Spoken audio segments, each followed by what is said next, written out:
Hey, what's up, everybody? Video 44 coming into another video. All right, so vending session ahead, man. It's time to get some Laker talk stuff going on.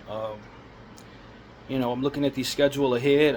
Yesterday we'll get into it, but Phoenix is ahead.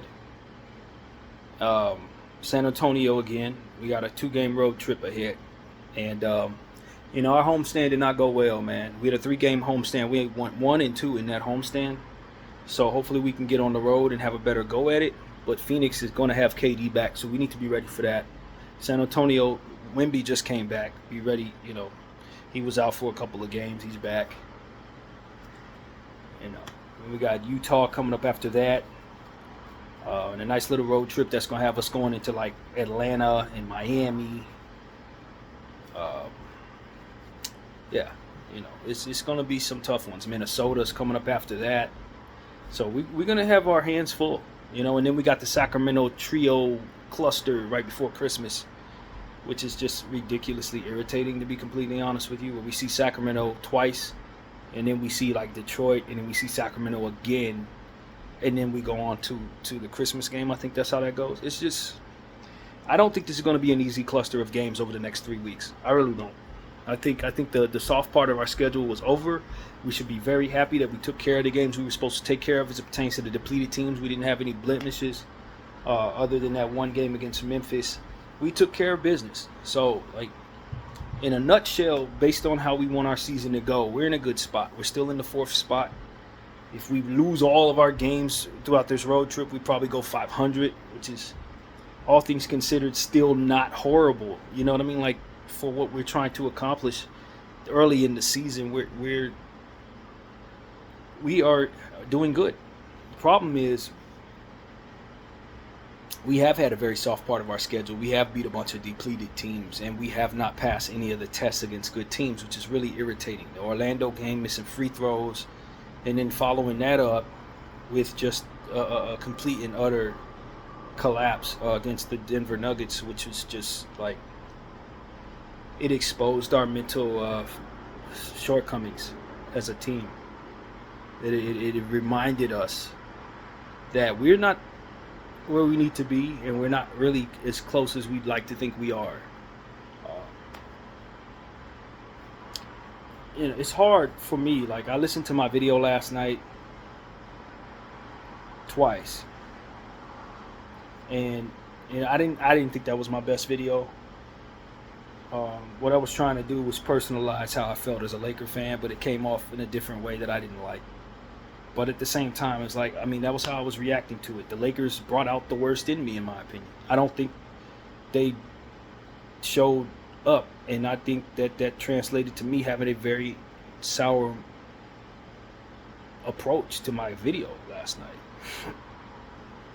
And, it's one of those situations where it's just we all got to be better. I think at the end of the day, the Lakers got to be better. I got to be better.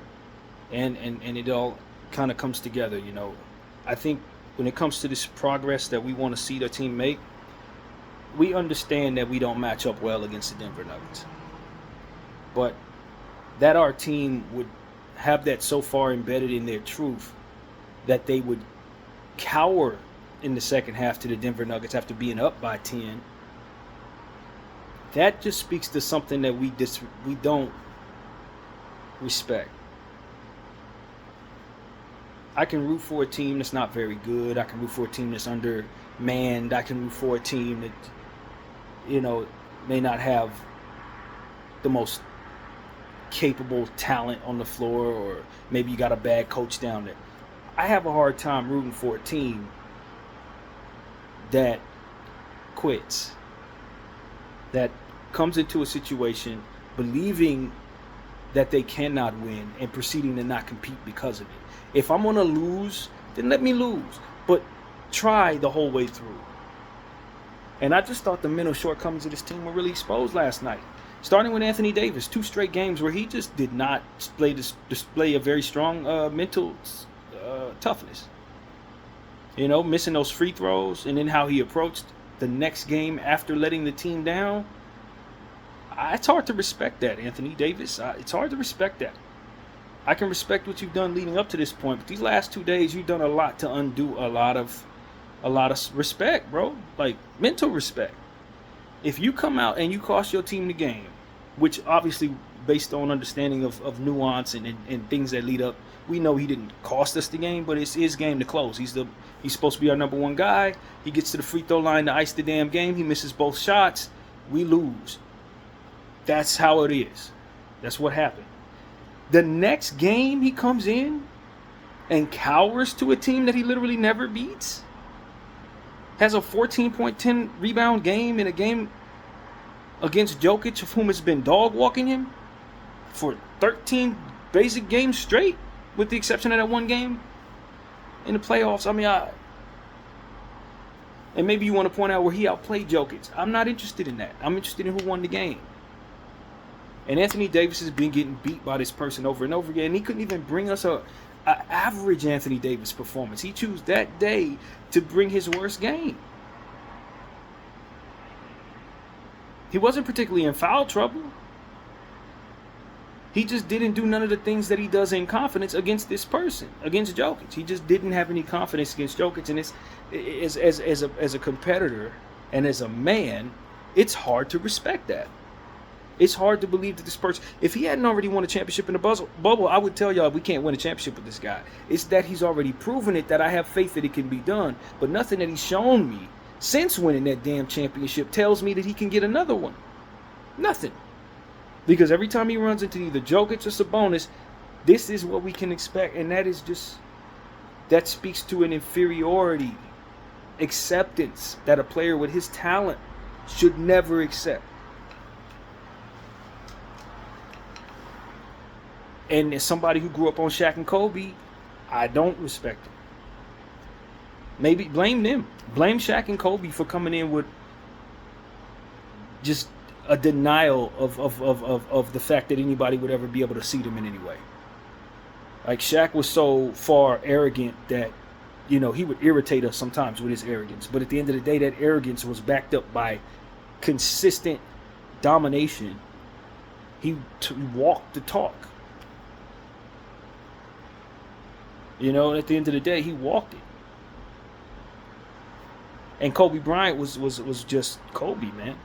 He's his own description. He created an entirely different level of mental toughness in sports. It follows him. Mental toughness follows him.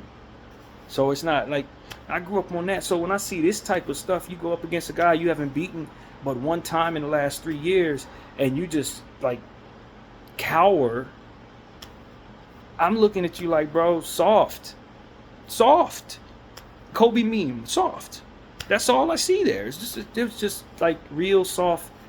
Throw in whatever disrespectful words that make you feel better that I won't say here because I'm gonna keep my channel. But like all of those thoughts, all of those words, man, it's what he looked like out there. Very difficult to respect as a competitor, bro.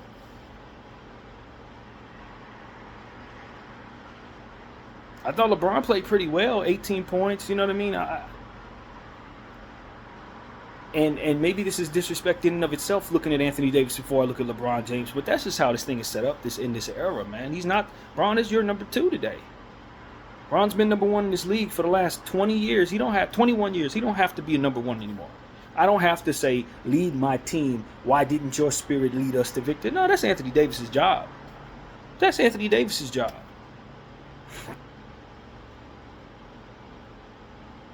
Bron is not a sidekick, but in all intent and purposes, that is the role he's playing in this era. This is just where we're at. And so I'm not, like, in most situations I say, Bron, where was your competitive heart? Why can't you beat Jokers? But that's not who's number 1, bro. There's somebody ahead of him who has more responsibility, and that's the person who didn't show a mental toughness or a sense of pride to step up and just compete. Even if you're going to lose and you know it's set up for you to lose. Don't chicken out. Don't cower, bro. Don't crawl up in a ball and not fight, bro. And that is exactly what Anthony Davis did, and I thought the team followed that. You know, I sense that same energy from D'Lo. Missing shots and losing confidence. Throwing up little shots, threes. going short. The only shot he hit was the one he shot a little too hard. You got to shoot harder. If your legs ain't underneath you and your arms are not showing, you got to push harder to make shots. Throwing up hand shots, man, come on now. What you want me to say? I don't respect it. You're going up against a team that keeps beating the heck out of you over and over again, and this is the energy you brought into your own building against them. Your own building. We're not in altitude. They coming off a back-to-back in Dallas. They had to fly to Los Angeles the night before. They're the ones supposed to be tired. They're the one who has a superstar who hadn't played in a week and a half for reasons of his own, comes back and has to do a back-to-back. He's supposed to be exhausted. He the one supposed to be going 14-10. I don't know. And then to have Russell Westbrook, just acting like he's a superstar on the floor. Acting like we did something to him. You know what I'm saying? It's hard to respect, man. When you got all those different things coming together, what you need your team to do, even if the script is set up for us to lose the same way, is to not get demoralized, blown out, and just cower under the magnitude and the weight of the past. And that's exactly what they did. They cowered under the magnitude and the weight of the past. Of the times that we lost to this team the same damn way, they felt that way. That this is what's going to happen now. We come out of second half. And this is what we've been seeing the Lakers do each and every time. The Nuggets capitalize on Laker lackadaisical turnovers, score in transition, and then the Lakers lose faith that they can compete. That's what it is. It's like, oh, man, we turned the ball off. Oh, they scored again. Dang. And now we're waiting for the buzzer. Like, it's over. Let's just hurry up and get out of here. I'm sorry, man. I grew up on Shaq and Kobe. I don't respect that. That's not how we operated when we couldn't beat teams. We forced the issue. We made teams fight us if it was that bad. You know what I mean? But it was never that bad because we would never let it be that bad. Shaq and Kobe would never let it be that bad. Rick Fox, Robert Horry, and those guys, you couldn't do this to them. You couldn't do this to them. Teams like San Antonio who had our number, we eventually got them. Teams like Sacramento who had our number, we would get them in the playoffs. There was no mental domination of a Shaq and Kobe-led basketball team. It was never going to happen. You'd lose to the same teams at times, but them having just a stranglehold on our confidence and our fight, never that. That was never in the DNA of those two individuals. Never was. And as a fan of 20-something years, that's the identity I have with how competition is supposed to be done in my uniform. I don't know this. I don't like this. I don't like this cowardice front running. We can beat up on everybody except for these guys. When we see these guys, it's like we're scaredy cats. We kind of. I don't like that, bro. That's food. I've been talking about this for years, and Bron and AD gotta understand, bro. This is food energy. This is the stuff that we used to attack as Laker fans and as a Laker organization. These are the teams that we would beat on the way to the championship every year. These are the teams we knock off. Y'all are who we knocked off. And you have a trouble defending a team, that's one thing. But that you would just mentally not have it in you to fight, that you would be mentally bowing down to a superior opponent, that is exactly what we were to these teams. We would do that to them. So I don't really know what to say other than this is a food situation here. We're food right now, and I don't believe in it. I don't believe in what we have here, man.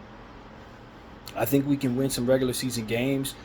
If we get the right playoff path, so long as we have the mental edge on the team that we're facing, we could get all the way to the finals. But if we run into one of these teams that have our number, we're going to cower. Cower, fam. And I'm sorry, you want me to invest a pick and a half, 2 picks into making this team a little better when this is the DNA and the fabric of the team? This is the fabric of these guys?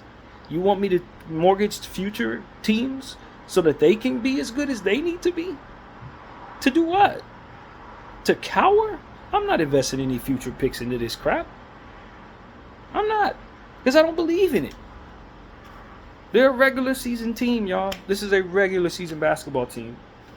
who's already lost to the likes of Detroit, Orlando at home, blown out by the Denver Nuggets. And I was listening to Trevor Lane talk about, the Lakers have beaten some good teams. So look at who they beat in the first 3 games. But you got to zoom out even when you say that. Who has Minnesota proven themselves to be? They're not who they were last year. And that was the first game of the season when they're first incorporating Julius Randle into the team.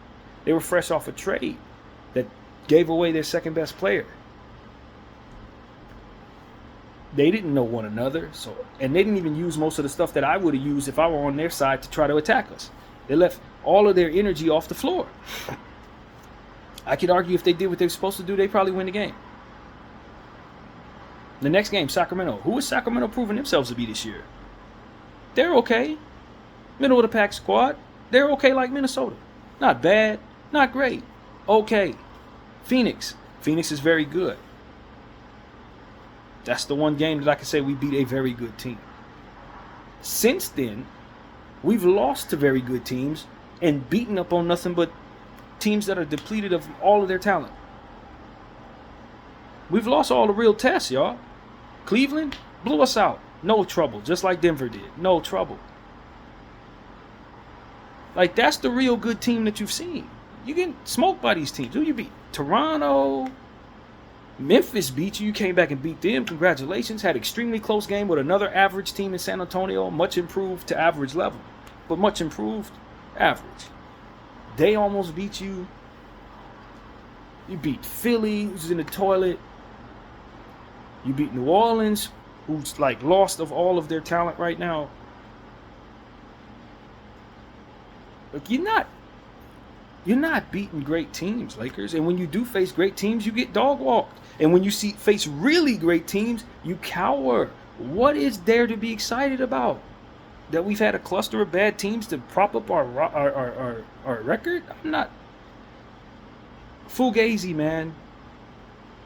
I was listening to Rob Parker before the Orlando game, talking to his guy that he was next to on this podcast or whatever they call the program. And he was essentially being asked what he thought of the Lakers. He said we're Fugazi because he ain't played nobody. Rob Parker was right. Rob Parker's right. They've proven him right ever since he said it. And it don't start necessarily with the competition. It starts with the mental makeup of the team. Missing free throws down the stretch. Giving up offensive rebounds over and over and over and over again. Refusing to get the ball to Dalton Connect, of whom they damn well know is a better shooter than all of them. That's the part I have a real problem with. Phasing Dalton out, knowing that he's a weapon that should be utilized more for our betterment. As a fan, I want the shiny new toy to get the ball way more than I want D'Lo and Max and all these other guys who can't shoot as well. Rui, with respect to them who are solid, he's better than them, man. He is better than them. I'm sorry. He does have a lot of things he needs to work on. He's a rookie. He has some weaknesses that we've pointed out.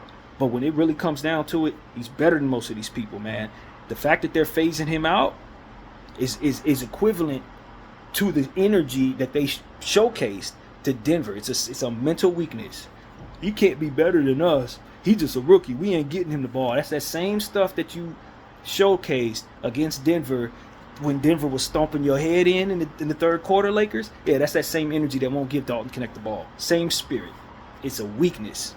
It's a weakness. And I don't respect it. A great team is going to identify, yo, we just picked up a great shooter. Y'all was going to spend 1,000 times more than you should have on Wash Clay, right? You got Clay in his prime as a rookie right now, and you won't give him the ball. But if his name was Klay Thompson, you would feed the hell out of him, right? Because he has the cachet that doesn't allow you to even think that you are better than him, so that you will feed him. But you ain't going to feed Dalton. Y'all going to phase Dalton out as a team. The whole team phasing him out. Don't even want to give him the ball. Only person want to pass him the ball is D'Lo. He the only one looking for him. Everybody else, now we looking away from him. Now I'm going to take my shot. Now I'm going to go to the rim. He's better than you. Get him the damn ball. Sick of this. Got a bunch of average people surrounding Bron and AD. Dalton Connect is not one of y'all. That excludes nobody. I don't give a damn who you are. Austin, all of y'all. Y'all not better than Dalton, period. Stop phasing him out. As a Laker fan, I want him to get the ball. If it ain't AD or Bron, get it to him. He's third on the pecking order if we're doing things correctly. He's proven that. None of y'all improved any of that. The rest of y'all prove yourselves to be role players or guys that are hopeful to reach the level that he already at. And you know it, and I know it. Stop playing around. Because we losing games because of this stuff. That's why it's a stop playing around type situation. I'm sorry, Austin. I know you like, what the hell? But no, dog. Night in and night out. It's been brick fest after brick fest, hoping the call goes your way and getting cooked on the other end. Bro, you're not showing me that you are like some all-star level player, bro. You're not. And I know you're smart, extremely intelligent. I know you have the heart to help us win. But you need to be finding Dalton Connect just like everybody else on this damn team, bro. And if you did that, your numbers will go up because your assists will go up. Instead of fighting tooth and nail, try to get the referees to call a foul, they're not calling it. You're bricking shots, bro. And getting cooked on the other end. If you want to raise your overall efficiency, you're going to find number 4. You're going to find them a hell of a lot more. And look, it starts with the coach. I get it. You're a great shooter. Dalton's a great shooter. Maybe you don't want to, you ain't really ready to see him surpass you. You maybe Coach JJ don't necessarily want to phase in a shooter rookie because he had to pay his dues in Orlando as a rookie shooter. He knew he could do some of the things that Dalton's doing now, but they didn't give him the ball. I ain't giving him the ball. That's that bull crap. Your team is trash right now because you're thinking that way. You know, and I know that boy can hit damn near every shot he takes. If you run him off of screens, put him in his spots, he ain't gonna miss nothing. He could average 7 threes a game. You know it, and I know it. If anybody knows Dalton Connect's being underutilized, it's the person who's underutilizing him. Stop hating. So I gotta say to the team, y'all, there's a mental weakness about this roster. It's a mental weakness. That's what I'm sensing. People are intelligent, people are talented, but they ain't strong enough to take the steps necessary to assure that they're as good as they need to be. And they believe narratives about their inability to do certain things, and they believe the demons in their head telling them that they can't, take a back seat to a rookie, and that they can't beat Jokic, that they, can't hit a free throw. They believe all the weak stuff. That's what I'm starting to understand about this team. Oh, we can definitely beat depleted teams. Let's go out here. Yeah, we're going to flex on them. Yeah, let's roll the shoulder. But when it's time to go up against a real team like Cleveland, Orlando, missing free throws. Denver, covering their head. And with that same weakness, phasing out the rookie. Nah, we ain't getting in the ball. I'm going to shoot.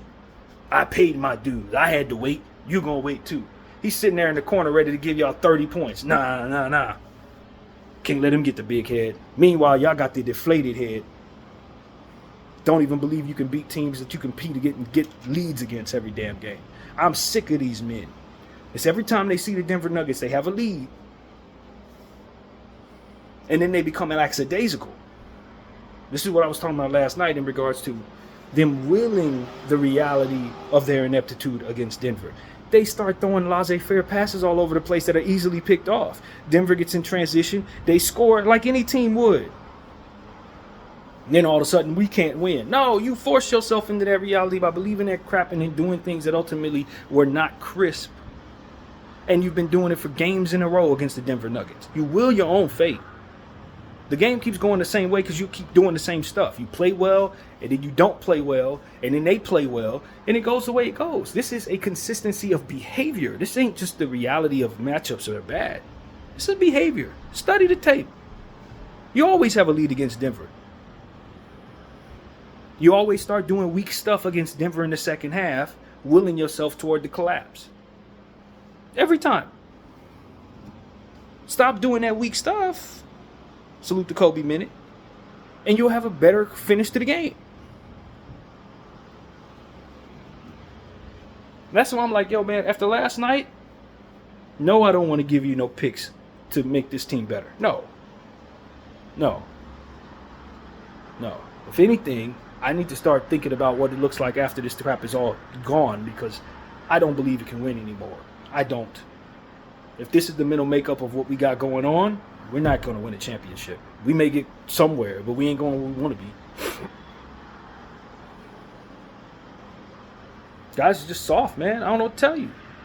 JJ ain't going to say it. He's saying, well, we just didn't have the will to compete. And we're not actually facing old demons. JJ, you weren't here. Them demons all in their head. I know you know that.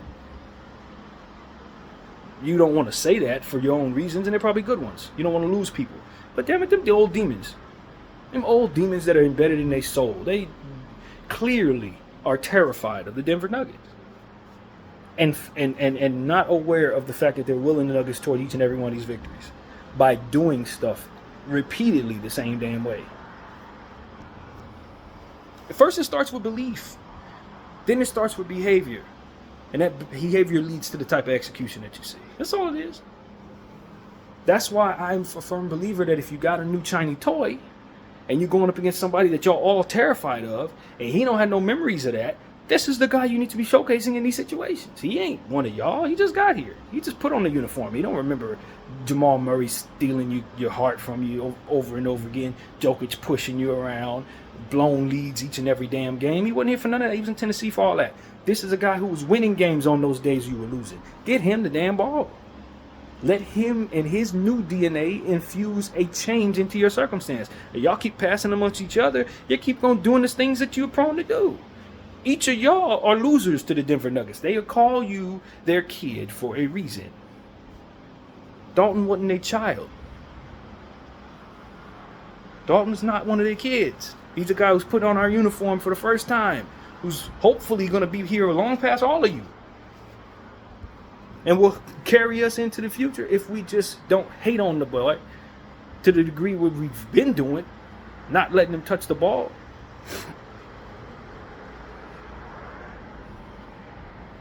That's what time it is. I got a whole page of Stojakovic. They don't want to give him the ball. They treating him like he's somebody much lesser than that. I don't care to watch that crap, man. If that's what y'all doing, y'all want to prove that y'all good, y'all not great. Get out of here. Package all of y'all for somebody that runs well with Dalton Connect, and let's go forward into a future of a team that can at least believe it can beat Denver. Even if they aren't good enough to beat Denver, they're going to compete. They're going to give them a chance to upset Denver. You guys just don't even believe that you can do such a thing. You're not wired to do so. It's been proven over and over again. They have your number. So you need to be elsewhere. Y'all don't need to be together still going up against Denver. Y'all need to be on different teams so that none of that affects you going forward. If you're that afraid of Denver, you shouldn't be playing for the Lakers.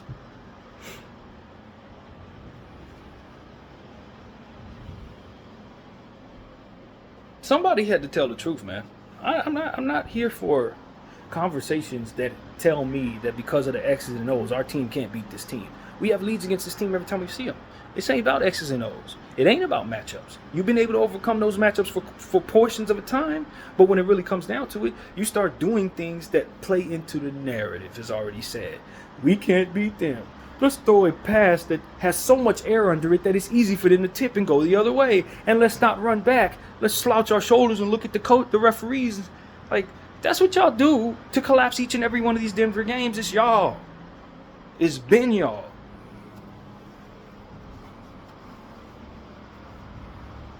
It's only true because you make it true.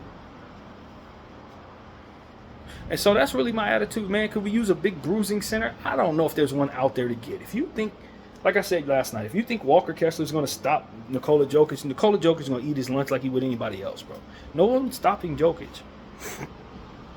You throwing half of your future away to bring in this bruiser who's going to spend half his time on the injured list so that you can have a better chance of defeating a team that you don't believe you can beat anyway, is asinine. It's stupid. You're throwing a big body at Jokic that he's going to cook. We push him around. What the hell is that going to do? What is pushing him around going to do if Anthony Davis don't believe he can score 15 points on these guys? If y'all going to phase out the best shooter on your damn team when you have an execution problem against this team.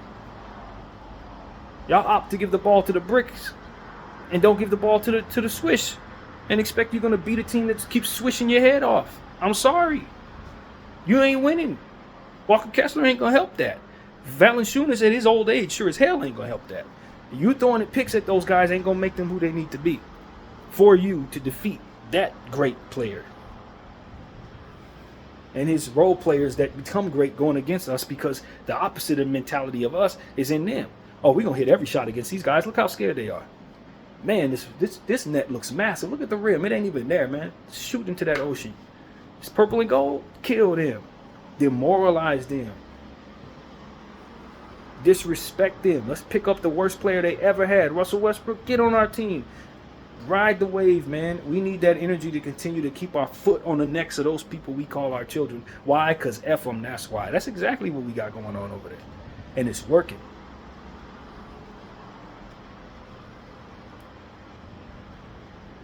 And the only person I think that doesn't have any idea about all of that mental bullcrap is a guy that you can give the ball to 100 times and probably walk away with 50 points. And you don't want to give him the ball. You just like, no, it's my time. I'm the only guy that should be up here looking like this. I want all the shots. It's my team. I've been on the team for 5 years. I paid my dues. I'm not giving the ball to him. That's the energy I'm getting from a lot of y'all. We're not doing it. No. Even if it can help us win, I want to win with us. We're here. We're the Lakers. We got to beat him. He's just got here. That type of stuff, man, I'm telling you, bro.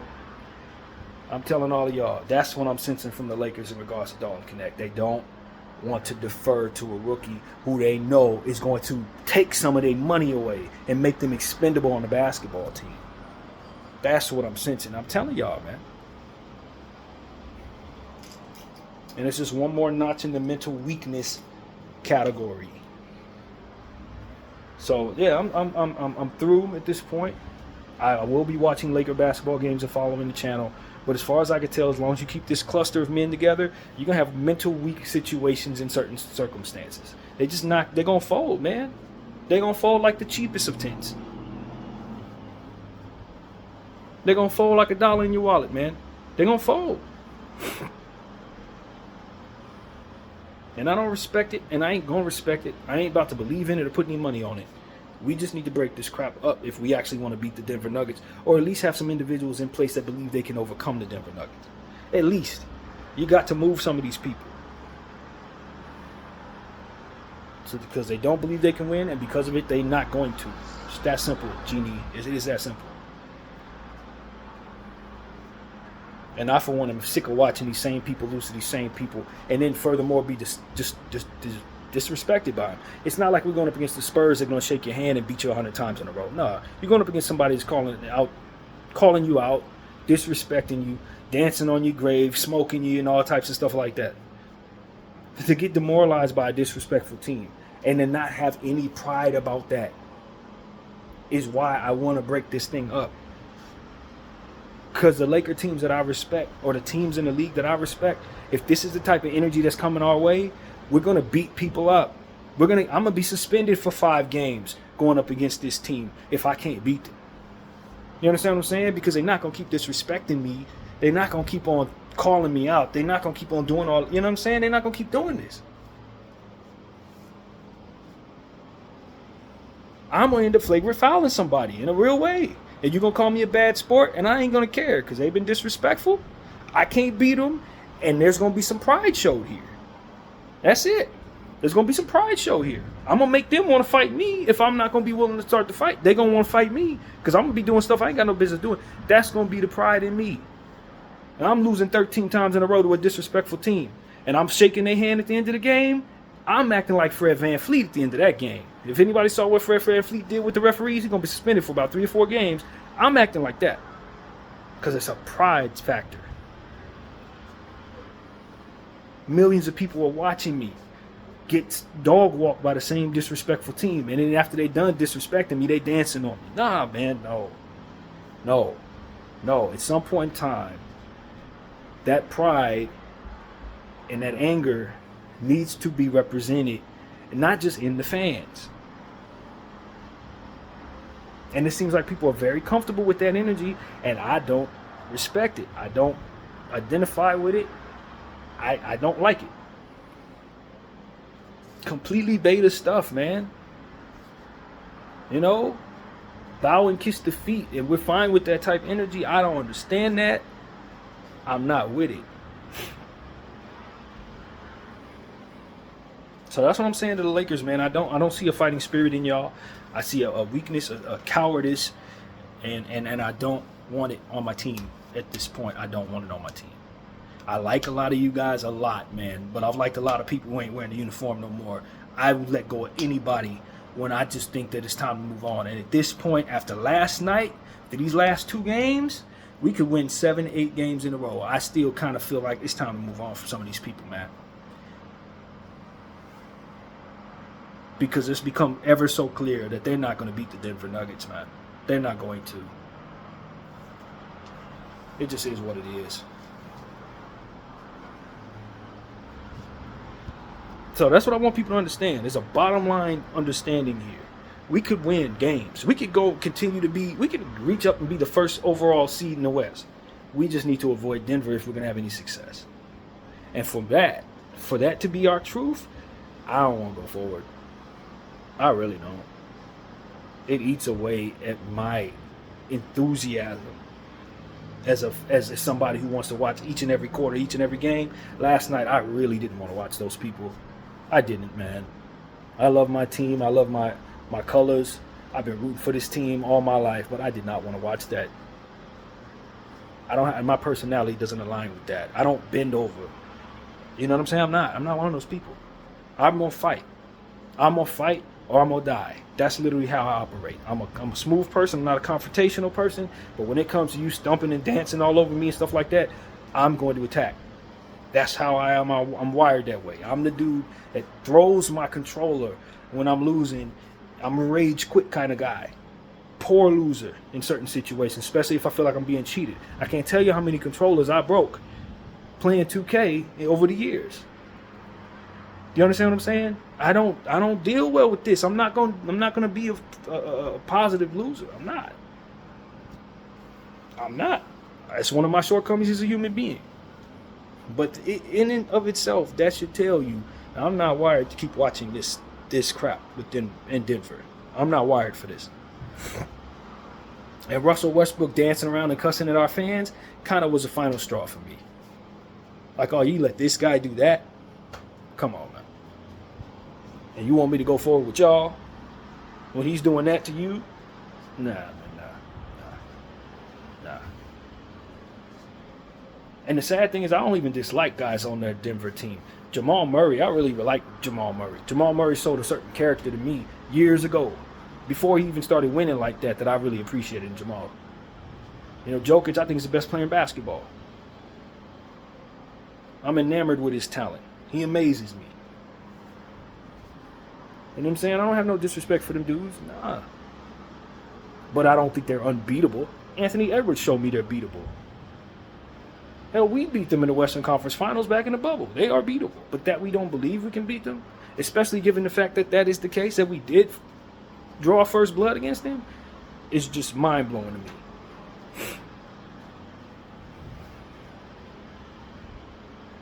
To continue to be defeated by the same opponent, disrespectful opponent, and the team that represents you just seems to be fine with it, seems to cower behind it, seems to just bow and kiss their feet or whatever.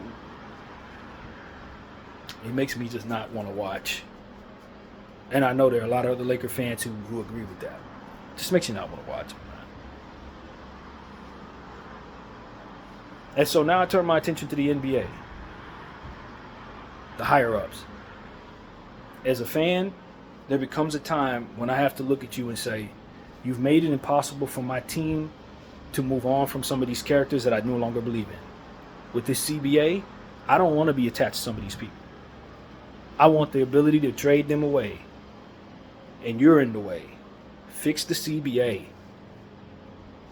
Because once we identify that something doesn't work, there should always be an off switch. We shouldn't be so tied in that we can't get stuff off the team that needs to go. And I'm just speaking for my team. I'm speaking for a lot of teams all over the league that want to move on for certain people, and they can't move on from because of your CBA, man. Owners, please. Some of our fans really are going to stop watching some of this stuff if it stays together. We don't want to see that dude, random dude over there that we tired of anymore. We want to be able to get him off our team. You know what I'm saying? We don't want to see him. Whoever he is. I'm not just talking about as a Laker fan. Just in general. It's a lot of teams out there to feel this way. Yo, he got to go. He can't go. Why? CBA. Oh, no, that's not cool.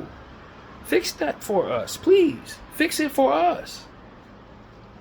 I represent all the NBA fans when I tell you we need more flexibility to move on from stuff that just doesn't work. Some of this stuff don't work. So that's really where I'm at, man. I wanted to vent that out. I meant everything I said. I ain't taking none of it back. Guys got to stop hating. Guys got to stop cowering. Guys got to show some pride or they ain't going to get no respect. You understand what I'm saying? I'm from the West Coast, man. We don't play like that. Nah. There's a certain pride factor it's going to be if you're going to represent these colors. If you're going to represent this city, man, you got to understand how we get down, bro, and what we ain't going to stand for. If you want to be able to display certain energy, you got to do it somewhere else. You can't do it here. No, fam. We have standards in Los Angeles. We ain't rolling with the cowardice, disrespect. We'll take no disrespect. None of that. I don't know what that is. My city don't identify with none of that. You understand what I'm saying? For real. A lot of y'all on this team, y'all from other places, so you don't understand how this is not going to be tolerated. Some of this energy y'all engaging in will not be tolerated out here. BDL 44. I thank you all for watching. I'm out.